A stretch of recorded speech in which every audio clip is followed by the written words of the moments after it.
imagine you buy a house. It's this beautiful older house, incredible bones, built to last out of solid oak and stone. It's literally weathered storms for over a century. Sounds like a solid investment. Right. But after you move in, you start noticing the floors are sagging, the load-bearing walls have these massive, jagged cracks running right down the plaster. Oh, wow. Yeah, that's not good. No, it's terrible. The doors are jamming in their frames because the entire structure is warping. You are living in a building that is objectively failing. Right. The foundation is giving way. Exactly. So you call in a team of elite structural inspectors. They walk around with their little clipboards, they inspect the crumbling foundation, and then they look you dead in the eye and say, they literally tell you, the problem here is the color of the paint in the hallway. Paint color. Right. Yeah. They say the paint is inherently flawed, it represents a problematic aesthetic, and you need to apologize for choosing it. It's gaslighting on an architectural scale. They're demanding you focus on a totally superficial, completely synthetic narrative, right? While actively ignoring the physical collapse happening right under your feet. Exactly. And if you point out the cracking foundation, well, suddenly you are the problem. You're the one ruining the vibe, right? Yeah. That sense of total crazy-making disconnect between the objective reality of the structure and the enforced narrative you're being told to believe, that is the exact tension we are exploring today. And it is a massive tension to unpack. It really is. Mm-hmm. We are doing an ultra-long, highly incisive, and honestly just fascinating exploration into a text that is currently setting the discourse completely on fire. Absolutely on fire. So if you are a listener operating in the men's rights or red-pilled spaces, or honestly, if you are just a person seeking to understand the actual history of our modern institutions before they underwent this massive systemic shift toward feminist and Marxist frameworks, well, this deep dive is custom built for you. We are dissecting the architecture of a very specific cultural capture here and mapping out exactly how we got from the foundational bedrock to the peeling paint. But before we dive into the deep end of this, a quick but really urgent reminder to you, the listener. Please make sure to like and subscribe to the show wherever you are listening. Yes, definitely do that. And I literally cannot stress this enough. We highly recommend you open up another tab right now. Just go to Amazon Kindle and Google Play Books and buy the ebook we are discussing today. You are definitely going to want to read the source material for yourself. For sure. The book is called Objective Order, Cutting Through the Chaos of Critical Theory, written by Conrad Riker and published in 2026. Also, make sure you pull out your phone right now and follow @Conrad Riker at Substack. You want to join the ongoing conversation there, for sure. Yeah, keep up with his incredibly vital work. Yeah. Our mission today is to dissect Riker's core thesis, which is that modern culture is not just, passively drifting, but actively and intentionally hostile to traditional masculinity, and that Western institutions have been systematically captured. Right, but let's just pause right there for a second. I really need to speak directly to you, the listener, and set some very firm ground rules for our deep dive today. Good call. Lay it out. Because the source material we are unpacking today contains heavily politically charged content. Riker addresses gender, legal frameworks, corporate politics, and cultural flashpoints from a highly polarized, very specific perspective. Very specific. Right. So we want to declare upfront and unequivocally that we are taking absolutely no sides here, neither left nor right. Zero sides. Zero. Our mission is strictly to impartially report, unpack, and analyze the contents of Riker's book. Our goal is to help you understand the architecture of the arguments that are making major waves in the manosphere and beyond, right? But without endorsing the viewpoints ourselves. We are just here to act as your guides through the territory of Riker's argument. Exactly. So let's just get into it. Let's start with the foundation. Yeah, let's start with what Riker opens Objective Order with. It's a concept he calls the hardware versus software argument. It's a great metaphor. It really is. He posits that modern society is desperately trying to run an operating system, a software, right, built entirely on social constructionism. Which is, just to define it, the idea that all human behavior is learned and culturally programmed. Right. Blank slate theory. This software demands pure, indistinguishable gender equality in behavior and outcome. But Riker argues this software is violently incompatible with human hardware. Meaning our evolutionary biology. Exactly, our biological reality. And he doesn't just treat this as some sort of philosophical metaphor, he grounds it in hard evolutionary psychology. He brings the receipts. He really does. Riker's premise is that for roughly 2 million years of hominid evolution, Natural selection ruthlessly hardwired specific masculine traits for one single purpose: survival in an incredibly unforgiving environment. We are talking about high risk tolerance, physical aggression that can be channeled productively to protect the tribe, and a relentless competitive drive to acquire resources. Right, because if you didn't have those, you died. Exactly. He argues these are not arbitrary social constructs cooked up by some patriarchal cabal to oppress people. They are the literal biological traits of the men whose genetic lines survived the Pleistocene era. The men who didn't have those traits, Yeah, right? yeah. The guys who just wanted to sit down and like process their feelings when a saber-toothed tiger showed up. Yeah, their genetic lines ended in the long grass. They got eaten. They didn't become our ancestors. Riker leans heavily into the idea that you literally cannot unprogram 2 million years of survival mechanics with a 4-year sociology degree. That's a great way to put it. And to validate that, he pulls up the landmark 1989 study by evolutionary psychologist David Buss. Oh, this study is wild. It is a foundational text in understanding human behavioral universals, and it just completely shatters the blank slate theory of human nature. Because Buss actually looked at real people. Right. Buss conducted a massive survey on human mate preferences. And he didn't just look at, American college students like so many of these studies do. Right, the weird populations, Western, educated, industrialized, rich, democratic. Exactly. He bypassed that entirely. He surveyed 37 different cultures spanning 6 continents. That's a massive sample size. We're talking about a data set that includes capitalist Western societies, communist Eastern Bloc nations, and even indigenous hunter-gatherer tribes that had practically zero interaction with global media. It's as diverse a sample size as you could possibly construct. And what were the findings? Well, the findings were an absolute nightmare for social constructionists. Across all 37 cultures, and I mean without a single deviation based on local economy or religion or media influence, the preferences were universal. Universally identical. Universally consistent. Men consistently prioritized fertility cues in mates, specifically youth and physical attractiveness, which, biologically speaking, signal reproductive health. And the women? Women, on the other hand, universally prioritized resource acquisition cues, meaning they looked for status, wealth, ambition, and the physical capacity to protect. Right. So Riker looks at this and says, if gender behavior and attraction were purely a product of local cultural programming, which is what the modern software insists, you would see wild variations. You'd have to. Mathematically, you'd find at least one culture out of 37 where women universally prefer, like, passive, low-status men. But you don't. You never do. The patterns replicate everywhere because the hardware is universally human. And that naturally sears us into this massive anthropological street fight that Riker highlights. I found this part fascinating. Oh, the Margaret Mead stuff. Yes. If you have ever taken a Sociology 101 class, you know the name Margaret Mead. She's treated as absolute academic royalty. She's basically the founding mother of the field. Right. Her 1928 book, Coming of Age in Samoa, is essentially the sacred text of feminist anthropology. So what did she claim in the book? She claimed that she went to Samoa and found this literal paradise where adolescence was entirely stress-free, sexuality was completely casual, and gender roles were fluid and non-hierarchical. It was presented as the ultimate proof that Western patriarchy was just an artificial construct. Exactly. It gave academic cover to the idea that human nature is infinitely malleable. Because if the Samoans could live without masculine hierarchy, then Western civilization could be fundamentally reprogrammed, right? It was the whole argument. The problem, as Riker details, is that Mead's foundational text was basically a mirage. Completely debunked. Yes. He brings in the work of Derek Freeman, who was an anthropologist who spent decades actually living in Samoa. He learned the language fluently, integrated into the society, and in 1983, Freeman published a comprehensive debunking of Mead. And what did Freeman actually find? He documented that Samoan culture was actually fiercely competitive. It possessed a strict, unforgiving masculine hierarchy, had highly pronounced sex roles, and severely punished female promiscuity. Wow.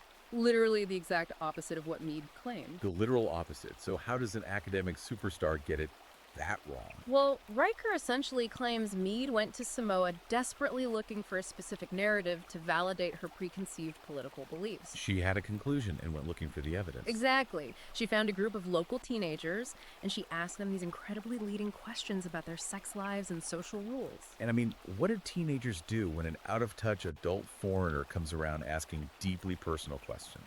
They lied. They pranked her. They totally pranked her. Yeah. They told her these wild, exaggerated stories about their carefree, structureless lives. And Mead took those jokes, packaged them as peer-reviewed science, and an entire academic discipline was built on a fabrication. It's incredible, and Riker uses that historical academic fraud to contrast it with the reality of uncontacted peoples. Right, people who really haven't been influenced by the West. Exactly. He points to the Palapalo of Brazil and the Yanomama tribes of the Amazon, which were studied extensively by Napoleon Chagnon. The Yanomamo are particularly fascinating, right? Very, because they were completely isolated from Western influence. Yet Chagnon observed intense male hierarchy, coalitionary violence, and status being directly tied to a man's capacity for aggression and protection. Right. They didn't watch 1950s American television to learn how to be patriarchal. No, they didn't download some oppressive ideology from a media conglomerate. The male hierarchy emerged entirely spontaneously. And Riker argues this happens in every group setting across human history because it is an independent, universal adaptation. It is literally the biological imperative organizing itself. And he traces this massive sociological phenomenon down to the microscopic level, right? Yeah, he ties the entire engine of civilization building to one specific molecule. Testosterone. Testosterone. He calls it the biochemical engine of civilization. Yeah. I really want to linger on this because the modern narrative treats testosterone like it is a naturally occurring toxin. Oh, it is heavily pathologized today. If you have it, you're dangerous. Right. But Riker brings the data to counter that. He cites a highly influential 1993 Penn State study. Conducted by Alan Booth and James Dabbs, I believe? Yes, published in the Journal of Personality and Social Psychology. They analyzed a massive cohort of men and found that those with baseline testosterone levels in the upper quartile, so the highest natural levels, were actually more likely to marry. Wow. More likely to have children, more likely to start their own businesses, and more likely to maintain steady, long-term employment than their low testosterone counterparts. That completely flips the script. It totally does. Dabbs followed this up with his 2000 book, Heroes, Rogues, and Lovers. He mapped out how testosterone drives the behaviors that literally keep society functioning. So Riker uses this to invert the modern narrative. High testosterone isn't the catalyst for antisocial criminal behavior when it's properly socialized. No. It is the molecular fuel that pushes a man to build infrastructure, to maintain order, to work an 80-hour week to feed his family. To take on that massive social responsibility required to keep a civilization from crumbling. Exactly. But let me challenge Riker's premise for a second here. Go for it. Let's just assume evolutionary biology is the hardware. We are hardwired for aggression, competition, and hierarchy. Isn't the entire project of human civilization an attempt to write software that overrides those base instincts? I mean, that's the classic counter-argument. Right. We don't settle disputes with clubs anymore. We created courts and laws and social contracts specifically to blunt the sharp edges of our biology.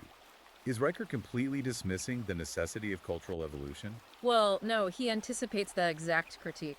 Riker's argument is not that we should revert to cavemen. Okay. His crucial distinction is between channeling an instinct and suppressing an instinct. Yeah. Channeling versus suppressing. Exactly.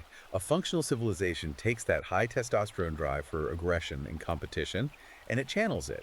It puts it into building skyscrapers, advancing technology, fighting fires, defending borders. It gives that biological energy a productive, heroic outlet. A release valve that benefits the tribe? Yes.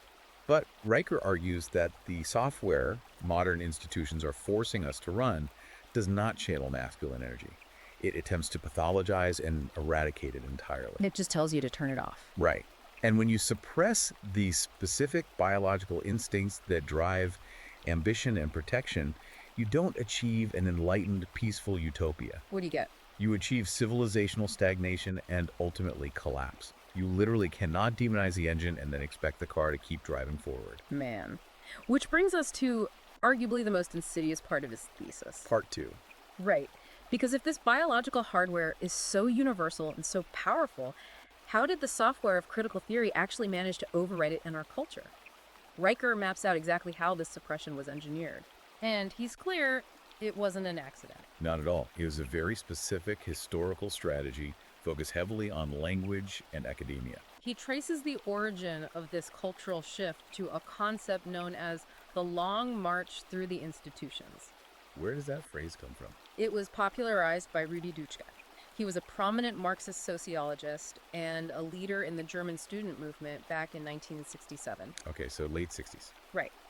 Dutschke realized that classical Marxism, which predicted this violent armed revolution of the working class against the wealthy, had totally failed in the West. Because the working class in America and Europe were actually getting richer under capitalism. Exactly. They didn't want an armed revolution. They wanted to buy a washing machine and a car and maybe a house with a yard. So the revolutionaries basically had to change tactics. They did. Deutsch, heavily influenced by the Frankfurt School, realized that to change the culture, you couldn't attack it from the outside anymore. And just for context, the Frankfurt School was... They were a group of Marxist intellectuals who fled Germany in the 1930s and relocated to Columbia University in New York. Right. And they developed what we now call critical theory. The pivot they made was brilliant and devastating. They shifted the Marxist framework from economic class struggle to cultural and identity struggle. Oh. So instead of the bourgeoisie oppressing the proletariat... It became traditional Western values oppressing minority identities. Wow. And the strategy for victory wasn't a violent coup in the streets. It was infiltration, the long march. The goal was to systematically place ideologues inside the core institutions of society: academia, the media, the legal system, and eventually corporate HR departments. Because, I mean, you don't need to overthrow the government if you train the teachers who educate the government's children. And the lawyers who write the government's laws. It's a hostile takeover from within. And Riker claims that the Long March is over. They won. They control the high ground. Modern men are now living in occupied territory, essentially. And the primary weapon the occupiers use to maintain control is linguistic warfare. Control the vocabulary, you control the boundaries of thought. Exactly. Let's look at the mechanics of that linguistic warfare. Riker deconstructs the phrase toxic masculinity, which is honestly arguably the most pervasive term in the modern cultural lexicon today. Oh, it's everywhere. He identifies the deployment of this phrase as a classic Mott and Bailey strategy. Which is such a great way to analyze it. Could you break down the Mott and Bailey for anyone who isn't familiar with debate tactics? Yeah, absolutely. So the Mott and Bailey is a logical fallacy. Imagine a medieval castle, right? The Bailey is the fertile, wealthy land down below the castle. It's highly desirable, but very hard to defend from attackers. Okay. The Mott is the fortified stone tower up on the hill. It's miserable to live in, but it's completely impenetrable. So in a debate, someone makes a wild, radical, highly offensive claim. That's them standing in the Bailey. Enjoying the fertile ground. Right. But when you attack them with logic and facts, they immediately retreat to the moat. They claim they only meant a very reasonable, defensible position. And that Once you stop attacking, they march right back down into the Bailey and resume the radical claim. is exactly how toxic masculinity is deployed. Riker argues academics and HR professionals will use the term in the Bailey to broadly condemn essential masculine traits. But stoicism or competitiveness? The desire to conquer and build, physical assertiveness, they frame the core nature of men as inherently dangerous. But the moment a man pushes back and says, wait, my drive to compete and provide isn't toxic. They retreat to the moat. Exactly. They say, oh no, you misunderstand. We only mean the bad parts of masculinity, like domestic abuse and unprovoked violence. Are you defending abuse? It's a rhetorical trap. It's designed purely to paralyze the target. And I love the analogy Riker uses here. The toxic water analogy. Yes, it's like calling something toxic water. If someone hands me a glass of liquid and calls it toxic water, the adjective permanently contaminates the noun. You literally cannot discuss the water without conceding the premise that it is fundamentally poisonous. Right. The linguistic structure itself is the weapon.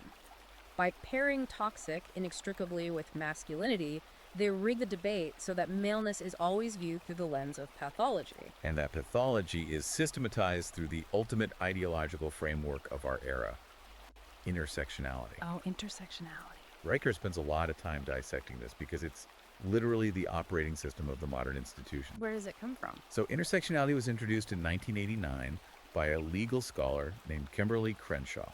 Her original paper made a very specific, narrow observation. What was it? She pointed out that a black woman faces a unique compounding form of discrimination that isn't fully captured by looking at race discrimination laws or sex discrimination laws in isolation. Which, I mean, in the context of a 1980s courtroom, makes perfect logical sense as a legal heuristic. Totally. You were looking at where two vectors of potential bias intersect. But Riker documents how that narrow legal tool was hijacked and metastasized into a comprehensive totalitarian worldview. Right. Modern intersectionality claims that every single human interaction, every disparity in outcome, every cultural norm is the result of a power struggle between a hierarchy of oppressor and oppressed identities. Riker views this not as a framework for civil rights, but as a displacement strategy. It's an artificial economy of grievance. Exactly. In this framework, moral authority is granted inversely to your level of historical privilege. The more oppressed your intersecting identities are, the more moral weight your voice carries. It creates a literal mathematical stacking of victimhood. And mathematically, in any vertical hierarchy, someone has to occupy the absolute bottom tier. And Riker points out that this system flawlessly, automatically places the white heterosexual male at the very bottom of the moral totem pole. By default. By default, his voice matters least. He is assigned the role of the ultimate oppressor. He is guilty until proven guiltier. Wow. If he achieves success, it is reframed as unearned privilege or stolen resources. If he fails, it is framed as cosmic justice. And Riker asserts that this ideology isn't just confined to gender studies departments anymore. It has deeply infected mass media and corporate marketing. With massive real-world financial consequences. Oh, massive. He uses the infamous 2019 Gillette Super Bowl ad as the prime case study of this ideology crashing into reality. The We Believe, the Best Men Can Be campaign. That's the one. It is still studied in marketing classes as one of the most catastrophic unforced errors in corporate history. Because the ad essentially depicted the average man as a default predator. Yes. It showed a montage of bullying, sexual harassment, and mansplaining, and then lectured the male audience on how they need to step up and hold each other accountable. It adopted the exact intersectional framing that masculinity is a toxic problem to be solved. And Riker analyzes the psychological mechanism of why this specific ad generated such unprecedented rage. Because it wasn't just a bad ad, it was insulting. Gillette broke the fundamental psychological contract of marketing to men. Historically, brands aimed at men succeed by tapping into the aspirational brotherhood. Right. They highlight the heroism, the competence, or the quiet dignity of male life. But Gillette, instead, took the sneering, condescending tone of a gender studies professor lecturing a freshman. They told their own consumers that they were morally defective. And the market response was an absolute bloodbath. Riker cites the financial fallout. The campaign and the subsequent boycott cost Gillette an estimated $5.6 billion in brand value and market share. $5.6 billion. With a B, Procter & Gamble had to take a massive write-down. And Riker uses this to prove a crucial point, which is that everyday men are not blind to this. The average consumer recognizes this ideological framing as psychological warfare. And when they're given the choice, they reject it violently with their wallets. But what happens when you can't just switch razor brands? Right. What happens when this ideology has total control over the physical environment you are literally trapped in? Riker answers this by looking at the Brett Weinstein incident at Evergreen State College in 2017. This is such a crazy story. It is the perfect distillation of how intersectional theory operates when it actually holds institutional power. The day of absence. And this story is wild because Brett Weinstein wasn't some right-wing provocateur, you know? No, he was a deeply progressive, Bernie Sanders supporting evolutionary biology professor. Exactly. So Evergreen State had a long-standing tradition called the Day of Absence. Minority students and faculty would voluntarily leave campus for a day to highlight their vital contributions to the college ecosystem. It was a symbolic gesture of solidarity. But in 2017, the intersectional activists on campus inverted the dynamic. They decreed that all white students and faculty must physically leave the campus. They commanded it. It crossed the line from voluntary solidarity to actual racial segregation. And Weinstein refused to leave. He wrote a very polite, measured email explaining that a group voluntarily absenting itself is a call to consciousness, but demanding another group leave based purely on their race is an act of oppression. Which is just objectively true. So what was the response? The response to his email was not a debate. It was a mob. Hundreds of students surrounded him, cornered him in hallways, screamed profanities in his face, and demanded his immediate firing. I remember seeing the videos. The college president was literally held hostage in his office by students and forced to submit to their demands on camera. Yes. Weinstein was eventually forced to resign for his own physical safety. And Riker zeroes in on the mechanism here. The mob wasn't demanding an intellectual argument from Weinstein. They didn't want to debate evolutionary biology or civil rights history. No, they were demanding ritual submission. Riker calls this the evergreen pattern. When an institution adopts the software of critical theory, it creates an ideological purity spiral. Inevitably, the institution must either abandon the framework entirely, which they never do, or they must utterly destroy anyone who points out the internal logical contradictions. And if academia built the linguistic trap and field tested the evergreen pattern, corporate HR departments are the ones who weaponized it on a global scale. Because if you survive the university, you eventually have to get a job. Exactly. And that is where the theoretical framework becomes a brutal financial reality for the modern man. This moves us from the classroom to the boardroom, part 3. Right. Riker attacks the foundational premise of the modern corporate structure, the shift from equality to equity. And we need to be incredibly precise with definitions here because the linguistic sleight of hand is the whole trick. So break it down. What's the difference? Okay, so equality, historically and legally, meant equality of opportunity. Think of Title VII of the 1964 Civil Rights Act. The goal was to remove artificial, legal, or prejudicial barriers so that anyone, regardless of race or sex, could step up to the starting line and apply for the job. The evaluation would then be based on individual merit and competence. But equity means equality of outcome. It demands that the finish line looks exactly identical for every demographic group. Right, and Riker provides a brilliant mathematical critique of why enforcing equity requires authoritarian coercion. How so? Well, in a truly free society, different groups of people driven by different biological hardware, different cultural values, and different individual preferences will make different choices. Right. Some will choose high-risk, high-reward tech startups. Others will choose stable, low-stress administrative work. And those different choices inevitably, mathematically, lead to disparate outcomes. Therefore, to achieve perfect demographic equity, where every single corporate board, engineering team, and executive suite perfectly mirrors the population demographics, you cannot rely on freedom.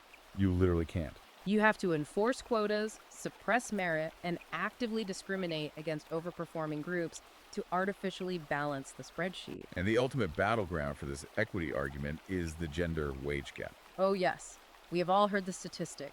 Women make 23 cents less on the dollar than men. It is repeated by politicians, celebrities, HR departments as gospel truth of systemic patriarchal oppression.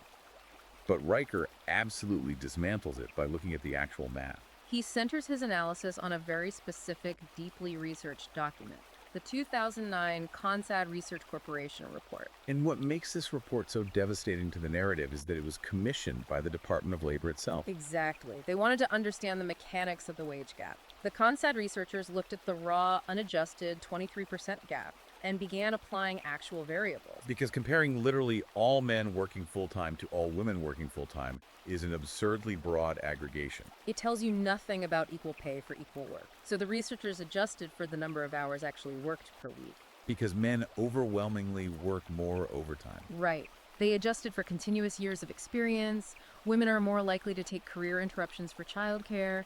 They adjusted for specific occupational choices. Men dominate high-paying STEM fields and hazardous physical labor, while women cluster in lower-paying caretaking and administrative fields. Exactly. They also adjusted for the physical risk level of the job. And what happened to the 23% gap when they controlled for the choices people actually make? It essentially vanished. It shrank to somewhere between 4% and 7%.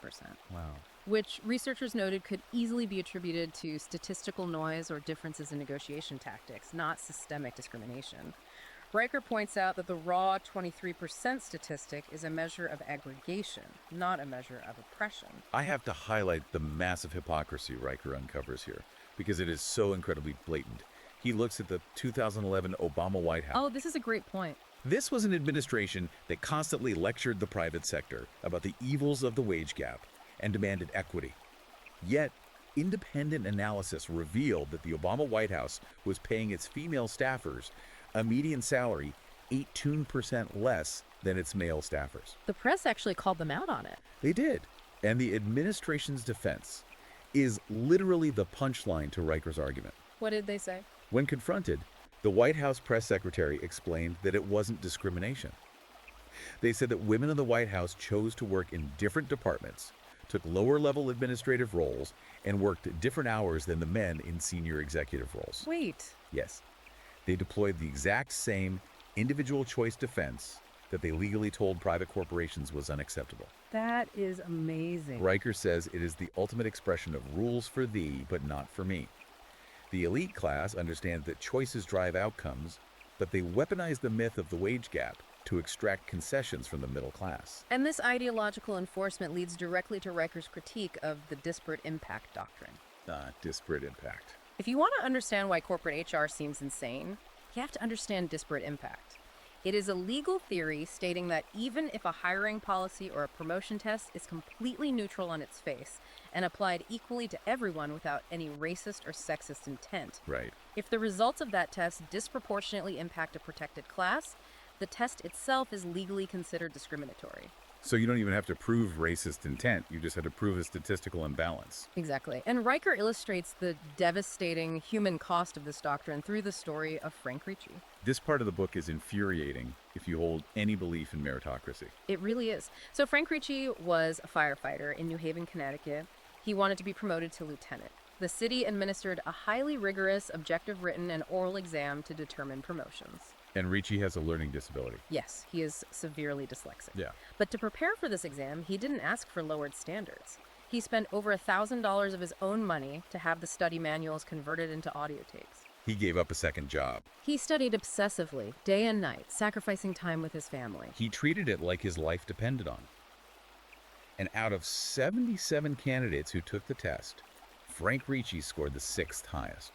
He objectively, undeniably, earned his promotion. But when the city of New Haven looked at the overall results, they saw that while several white and Hispanic firefighters passed, no black candidates scored high enough to be promoted. And the city panicked about facing a disparate impact lawsuit. They did. So instead of promoting the men who earned it, the city threw out the entire test. They literally tossed the results in the garbage. Ricci's individual effort, his triumph over his dyslexia, his undeniable objective competence, none of it mattered. Riker argues that under the software of critical theory, individual rights simply do not exist. Your individual humanity is dissolved into your assigned demographic category. Ricci was punished, his career was stalled, simply because he belonged to the wrong racial group. And Riker uses the Ricci case to highlight a massive logical flaw, a really striking syllogism in the disparate impact doctrine. Right, let's follow the logic. If disparate impact is the law of the land, and any statistical disparity is absolute proof of systemic institutional discrimination. Then let's look at the stats the system ignores. Exactly. Riker pulls data from the Bureau of Labor Statistics for 2021. Men make up 91.7% of all workplace fatalities. Wow, over 90%. Yes. They are the loggers getting crushed by trees, the roofers falling off buildings, the oil rig workers drowning in the Gulf, the underwater welders. Furthermore, according to the Department of Housing and Urban Development, men make up over 70% of the unsheltered homeless population. So Riker poses a really lethal question based on that. What is it? If statistical disparity equals discrimination, why aren't these massive glaring disparities treated as evidence of a systemic matriarchal conspiracy to murder and impoverish men? It's a great question. Why are there no fierce diversity initiatives demanding 50% female representation in Alaskan crab fishing? Or deep shaft coal mining? Or high voltage line repair? Because nobody wants equity in the ditch. Exactly. Nobody wants equity in the ditch. Riker concludes that the equity doctrine is fundamentally hypocritical. It is an asymmetrically weaponized tool used exclusively to grant access to comfortable, air-conditioned, high-status positions. While entirely ignoring the dirty, dangerous, lethal work that men do to keep civilization running. So the obvious question is, who is holding the gun to the corporation's head? Right, why do they comply? If this doctrine is so toxic to merit, why does every Fortune 500 company have a massive DEI department? Riker says it isn't just the fear of a lawsuit, it's much bigger than that. It is capital enforcement. Riker points to the rise of ESG scores. Environmental, social, and governance metrics. Exactly. He highlights the big three index fund managers: Vanguard, BlackRock, and State Street. Together, these entities control over $20 trillion in global assets. 20 trillion. It's unfathomable. And they don't just passively invest, they use that immense voting power to dictate corporate policy. They basically send letters to corporate boards saying, adopt our equity initiatives, hit these diversity quotas, and put out these specific social statements, or we will tank your ESG score. We will vote out your board members and cut off your access to institutional capital. It is a top-down financial cartel enforcing a fringe ideology on the entire global market. But Riker doesn't just point out the problem, he shows the cracks in the armor. He contrasts the captured ESG-compliant corporations with companies led by men like Elon Musk and Jensen Huang. Musk famously declared that Tesla and SpaceX hire strictly based on hardcore engineering merit. Zero diversity quotas and zero apologies. And what's the result? SpaceX completely dominates global launch services. They are literally catching rockets out of the sky with mechanical chopsticks, while their competitors, who spend millions on HR equity seminars, are stranding astronauts in orbit. And Jensen Huang. He says NVIDIA doesn't have a diversity target, they just ruthlessly hire the smartest people on Earth. And NVIDIA became the most valuable company in human history. So Riker's point is that reality always wins. The market ultimately rewards extreme merit, and companies prioritizing ESG are burning billions of dollars just to appease activists who don't even buy their products. But, and this brings us to part 4 of his analysis, if you can avoid the captured corporate world by working for a meritocratic tech firm, you cannot easily avoid the legal system. No, you cannot. Part 4 is institutional hostility. He specifically targets the two arenas where men are structurally the most vulnerable: family courts and campus tribunals. Let's walk into the family court first. Riker paints a terrifying picture of a bureaucratic machinery designed for one specific purpose: to extract financial resources from men while systematically severing their physical bond with their children. He grounds this in the history of the tender years doctrine. This was a legal principle from the 19th and 20th centuries that created an automatic presumption that infants and young children inherently belonged with their mothers. That was phased out, right? Officially, legally phased out in many Western jurisdictions, yes. But Riker points to case law, specifically Hewitt v. Helpton in 1993, to argue that the ghost of the doctrine still heavily dictates judicial bias. Judges, acting on their own discretion, overwhelmingly award primary physical custody to the mother. And he pairs that with the Child Support Act of 1991 in the UK and the equivalent Title IV VD systems in the US. Right. Riker outlines a devastating paradox here. He says that in the eyes of the court, fathers receive a strict, legally enforced presumption of payment, while mothers receive an automatic presumption of custody. The system demands that you fulfill the traditional male role of financial provider under threat of wage garnishment or driver's license suspension. Or actual imprisonment. You are treated strictly as a funding source, yet the system treats your actual physical, emotional bond with your child as secondary, conditional, or entirely optional. Riker summarizes the state's message to fathers as, your check is mandatory, your judgment and your presence are irrelevant. It treats men as disposable wallets. But Riker doesn't just complain about it, which I appreciate. He proves that it doesn't have to be this way. He brings in what he calls the Swedish experiment. This is frankly one of the most compelling pieces of data in the entire book. Yeah, let's unpack that. In 1974, a Swedish judge made a radical structural change. He mandated joint physical custody as the default arrangement in divorce cases. This wasn't just a PR campaign telling dads to be more involved. No, it was a hard legal mandate that the state enforces the presence of both parents equally. And Sweden tracked the outcome of this mandate for 4 decades. Yes. 40 years of longitudinal data tracking 4 generations of children. And the results utterly vaporized the idea that fathers are secondary caretakers. What did the data show? It showed that structural, state-enforced father involvement drastically improved child outcomes across 12 distinct measurable variables. Children with joint physical custody had significantly lower juvenile crime rates, higher high school graduation rates, lower rates of teen pregnancy. And vastly improved mental health markers compared to children raised in sole maternal custody arrangements. Riker uses this data to completely bludgeon the current family court model. The science is undeniable. When the state forces the preservation of the paternal bond, the child thrives, and society benefits immensely. Yet Western courts refuse to adopt the Swedish model. Why? Because the current system has created a multi-billion-dollar industry of lawyers, mediators, and state agencies that rely on adversarial divorce and child support collection to justify their own budgets. Wow, it is a profound indictment of the system. But the hostility doesn't just start in family court.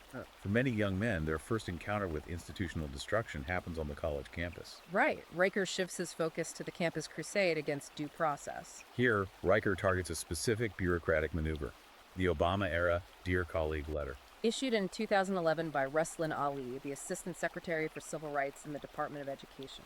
And Riker makes a huge point of noting that this was not a law passed by Congress. No debate, no voting. Just an administrative mandate, a bureaucratic memo that entirely rewrote the rules of campus justice overnight. The letter mandated that any university receiving federal funding must adjudicate sexual misconduct cases using a preponderance of evidence standard. Wait, prior to this, what did they use? Many universities used a clear and convincing evidence standard, which is closer to the criminal justice standard of beyond a reasonable doubt. We need to explain what preponderance of evidence actually means in practice, because it's shocking. It literally means 50.01% certainty. 50.01. It means the campus tribunal, which is usually made up of university administrators with absolutely zero legal training, just has to believe it is slightly more likely than not that the event occurred. And Riker analyzes the perverse financial incentive structure this created. The Department of Education essentially told universities, if you fail to aggressively pursue and convict the accused, the Office for Civil Rights will launch a devastating federal investigation into your school. They threatened to pull all your federal funding and publicly label you as a school that protects predators.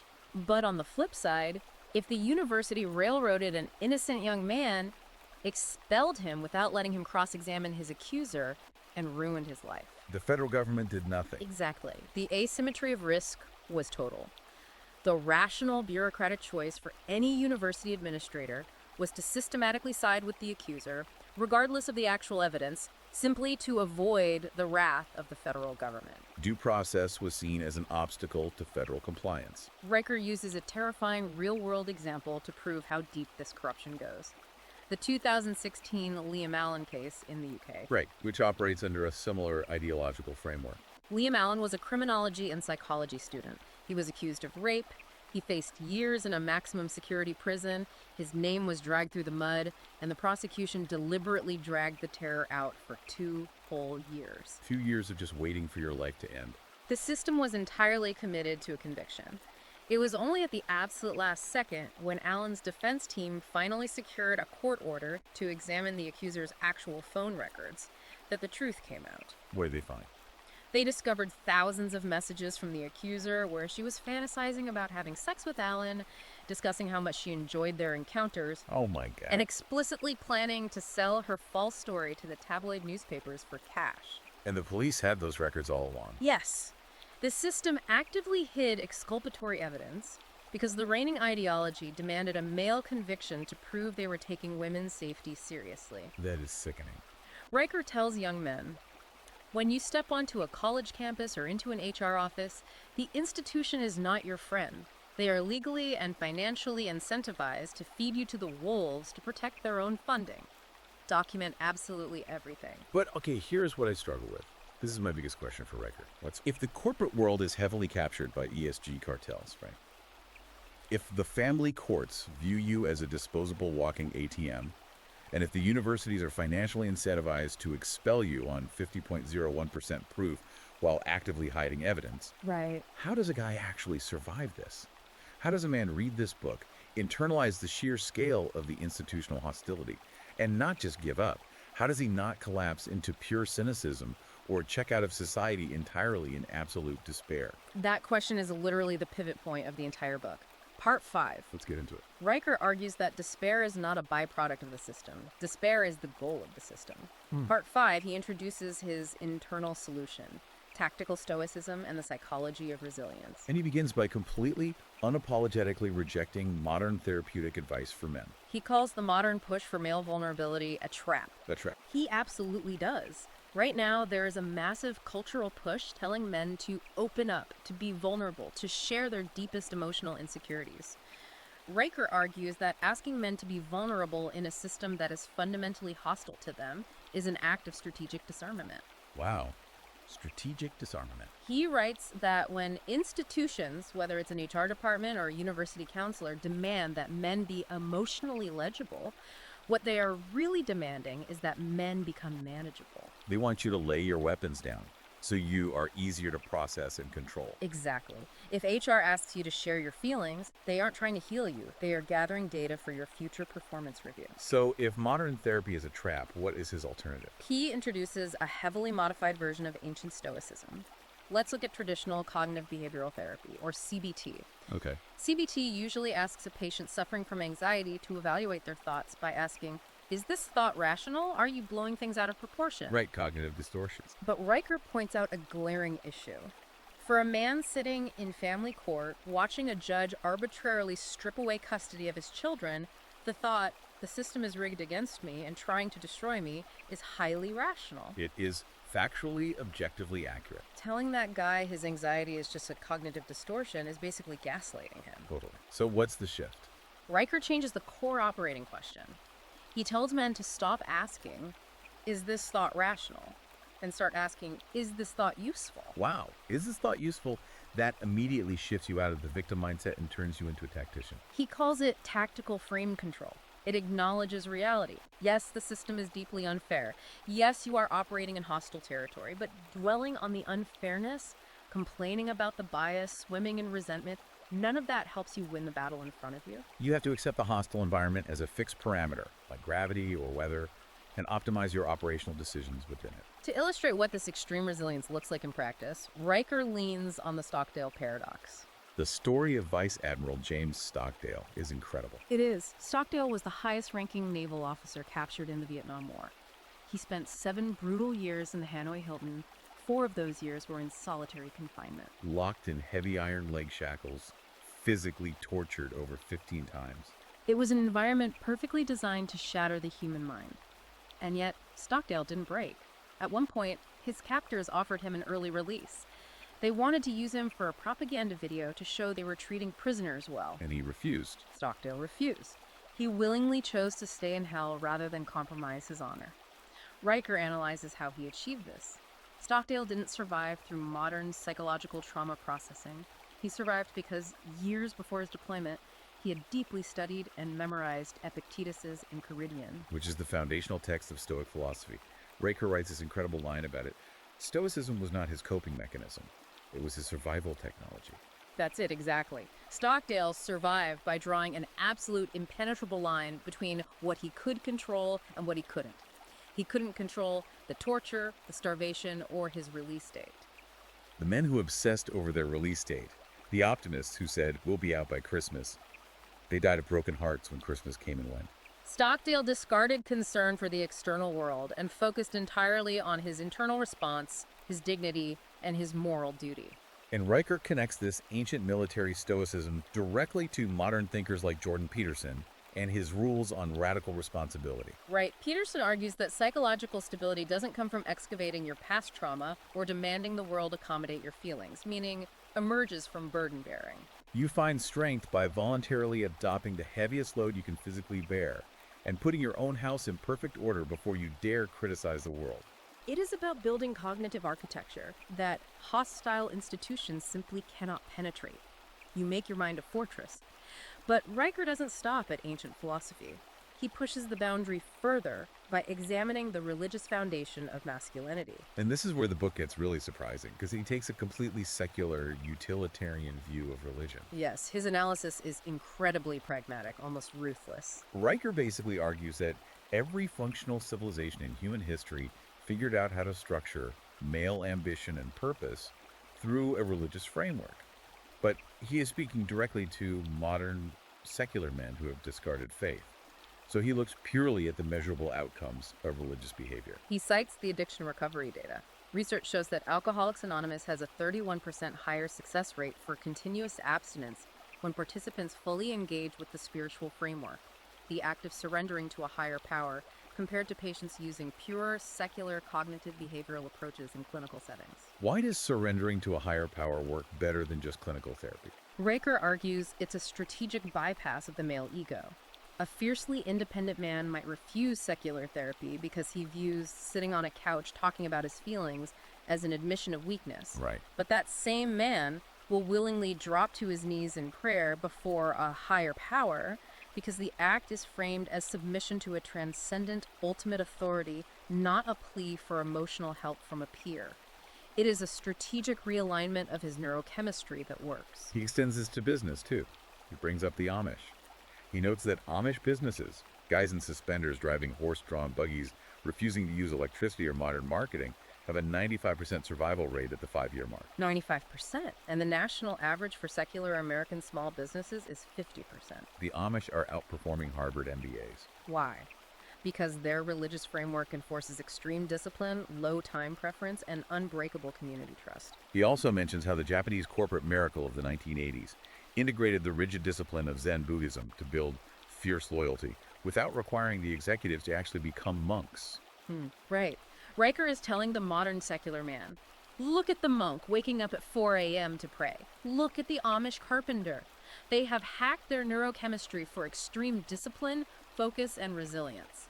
You can extract the technology without buying the theology. Exactly. Extract the technology without buying the theology. He's saying that secular men are foolishly discarding proven, ancient psychological tools just because the original religious packaging offends their modern sensibilities. Use the behavioral framework to armor your own mind. Mental resilience is the internal defense. You armor the mind so the system can't break you. But Riker isn't just about playing defense. He knows you can't just meditate your way out of a collapsing civilization. Right. He pivots in the final section of the book to external strategic offense. If the institutions are captured, how do you bypass them? Part 6. This is the operational playbook. Riker gives highly actionable advice on building parallel institutions. His first directive is documentation. He calls it pattern recognition. If you are a man trapped operating within a woke corporate environment, do not complain. Do not argue with HR. You build an encrypted, time-stamped digital archive. You aggregate data. When a subjective hiring decision is made that bypasses merit for diversity, you document it. When you are forced to sit through a mandatory ideological training session that tells you your race or sex is inherently oppressive, you record it. You map out the differential outcomes based on demographics. Riker says, the institution has created the paper trail of their own bias. Your job is to read it, organize it, and force them to answer for it in front of a jury. You build an irrefutable legal case so that when they eventually come for you, and they will, you have the ammunition to extract a massive financial settlement. But Riker acknowledges that lawsuits are still just defense. You can't litigate a civilization back into existence. You have to build something new. And for a historical blueprint on how to build institutions that resist being captured by ideological entryism, Riker points to a deeply unexpected template. The Freemasons. The Freemasons. I have to admit, when I read the word Freemasons in the text, my mind immediately went to, national treasure conspiracy theories and secret handshakes. It felt like a bizarre detour. It sounds like one until you look at the structural mechanics of how they survived. Riker isn't interested in their mystical rituals or their aprons. He is studying their institutional armor. The Freemasons survived centuries of intense persecution from Catholic popes, from fascist dictators, and from communist regimes. How did they avoid being infiltrated and destroyed? Through strict male-only membership requirements, shared intense rituals that reinforced a specific unbreakable group identity, and profound mutual aid obligations that created total economic interdependence among the members. You make it so the benefits of belonging to the group far exceed the benefits of betraying the group to the state. Riker argues this is the exact structural template men need to use to build modern parallel structures. We need professional networking circles, private business financing pools, and legal defense funds that have explicit, uncompromising ideological requirements for entry to prevent hostile HR takeover. And he proves this isn't just theory. He points to real-world parallel economies being built right now. He cites the classical Christian school movement. Since the year 2000, these schools have seen 500% growth. 500%. They achieve this by explicitly rejecting progressive pedagogy, DEI mandates, and state curriculums, returning instead to rigorous, logic-based classical education. The parents didn't waste time going to school board meetings to argue with the teachers' unions. They just quietly pulled their funding and built an alternative. He also mentions Gideon's International as a brilliant model for decentralized, member-owned cooperatives distributing resources globally. And in the tech space, the perfect example is Substack. Substack is the technological embodiment of Riker's strategy. Platforms like Parler tried to build a parallel Twitter, but they relied on centralized tech infrastructure like Amazon Web Services and corporate advertisers. The moment the advertisers complained, Parler was deplatformed and destroyed overnight.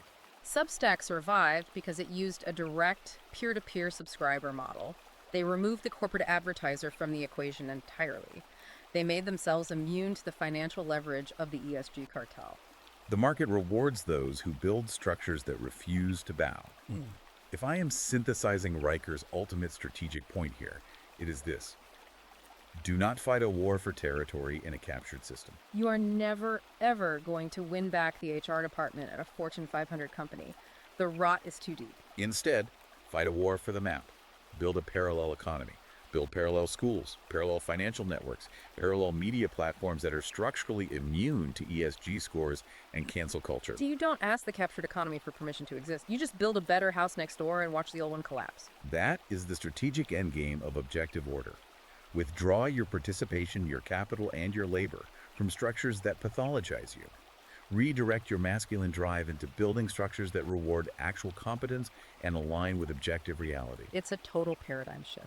This has been an incredibly dense, heavy, and profound journey through a text that is going to be debated for years.